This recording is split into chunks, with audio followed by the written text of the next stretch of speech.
जय हिंद दोस्तों। देखिए, इंडियन एयरफोर्स में अग्निपथ योजना के तहत अग्निवीर की वैकेंसी निकल चुकी है। इसका फॉर्म निकल चुका है। 24 जून से इसका ऑनलाइन एप्लीकेशन भराना शुरू होगा। तो आपको जान लेना चाहिए कि कौन कौन भर सकता है, आपका कितना परसेंटेज होना चाहिए, तब आप इस फॉर्म को भर पाइएगा, और एज लिमिट वगैरह क्या होना चाहिए, कब इसका एग्जाम है, फिजिकल में क्या क्या मांगा गया है, सिलेक्शन प्रोसेस क्या है, सारी चीज इस वीडियो में आपको हम बताएंगे। तो आप लोग वीडियो को लास्ट तक जरूर देखिएगा। देखिए, ध्यान दीजिए, ये जो वैकेंसी निकाला गया है इंडियन एयरफोर्स की तरफ से निकाला गया है, और अग्निपथ योजना के तहत आपको पता है कि अग्निपथ योजना की वैकेंसी को आप भरते हो, आप सेलेक्ट होते हो, तो आपको क्या कहा जाएगा, अग्निवीर कहा जाएगा। लेकिन इंडियन एयरफोर्स में आपको कहा जाएगा अग्निवीर वायु। क्या कहेंगे? अग्निवीर वायु कहा जाएगा। आपको समझ में आ गया? तो समझ लो कि अग्निवीर वायु की वैकेंसी निकल चुकी है। सिंपल सा यदि कहें तो इंडियन एयरफोर्स का वैकेंसी आ चुका है। समझ में आ गया?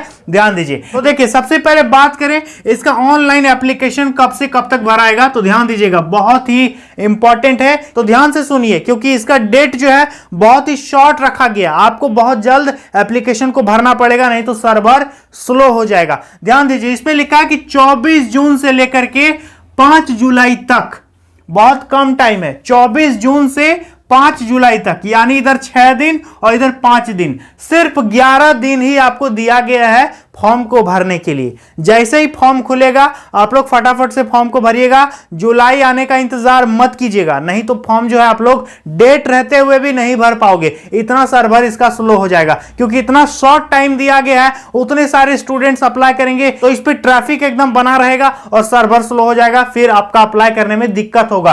तो 24 जून को सुबह 10 बजे से इसका फॉर्म भराना शुरू होगा, और 5 जुलाई को शाम के 5 बजे तक आप फॉर्म भर सकते हैं। फिर से सुन लो, 24 जून सुबह 10 बजे से लेकर के 5 जुलाई शाम के 5 बजे तक आप ऑनलाइन फॉर्म भर दीजिएगा।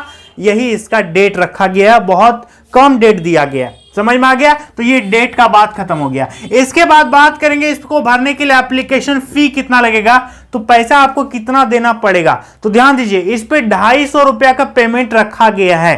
ठीक है, इस पे कितना पेमेंट आपको देना होगा, 250 रुपीज आपको ऑनलाइन पेमेंट इस पे करना पड़ेगा, और इस पे हर कैटेगरी को इतना ही पेमेंट आपको करना होगा। समझ में आ गया? 250 इसका पेमेंट है। इसके बाद एलिजिबिलिटी की बात करें, इस पे क्या एलिजिबिलिटी मांगा गया है, तो अभी हम आपको एजुकेशनल क्वालिफिकेशन अलग से बताने वाले हैं, लेकिन एलिजिबिलिटी सुन लीजिए। इस फॉर्म को कौन भर सकता है?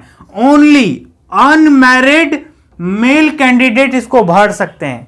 वैसे कैंडिडेट जो कि पुरुष हैं और अविवाहित हैं, पुरुष कैंडिडेट अविवाहित होनी चाहिए इस फॉर्म को भरने के लिए। इसके नोटिफिकेशन में स्पष्ट लिखा है कि महिलाएं इस फॉर्म को नहीं भर सकती। ओनली मेल कैंडिडेट स्पष्ट लिख दिया है कि ओनली मेल अनमैरिड कैंडिडेट इसको भर सकते हैं। ठीक है, तो चलिए, मेल होने चाहिए, अनमैरिड भी होनी चाहिए।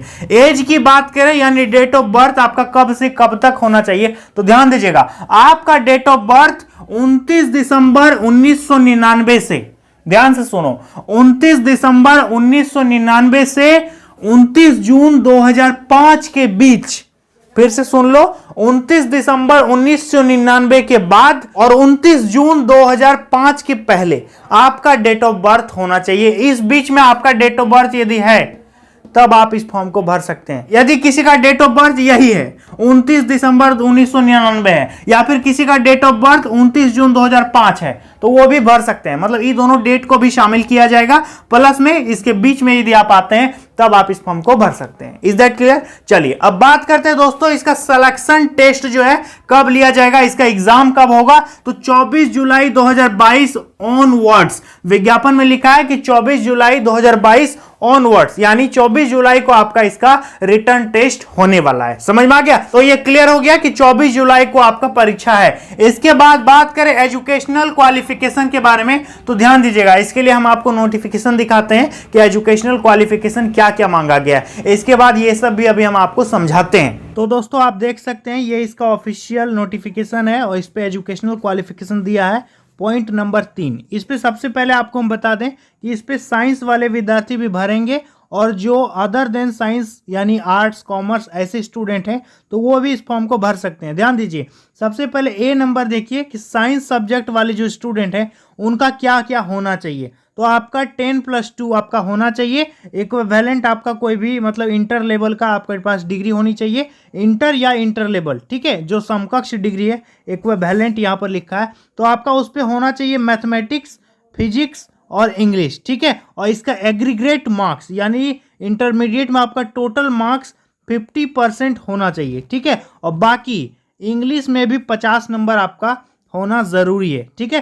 टोटल आपका 50% होना चाहिए, प्लस में आपका इंग्लिश सब्जेक्ट में भी 50 मार्क्स होना ही चाहिए, ठीक है। इसके नीचे यहाँ पर देखिए, यदि आपके पास ये वाला क्वालिफिकेशन नहीं है तो फिर आप ये वाला क्वालिफिकेशन दे सकते हो, ठीक है। इस पे 3 साल का डिप्लोमा मांगा गया है, तो आप इसका स्क्रीनशॉट लेकर के पढ़ सकते हैं कि आपका 3 साल का किसमें डिप्लोमा मांगा गया है। यदि आपके पास इंटरमीडिएट नहीं है तब आप इसको दीजिएगा, यदि ये भी नहीं है तब आप इसको दीजिएगा, ठीक है। आप स्क्रीनशॉट लेकर के इसको पढ़ सकते हैं। मेनली इस पे इंटरमीडिएट मांगा है, 50% आपका मार्क्स होना चाहिए, और इंग्लिश सब्जेक्ट में भी 50% आपका मार्क्स होना चाहिए। ये था साइंस वाले स्टूडेंट के लिए।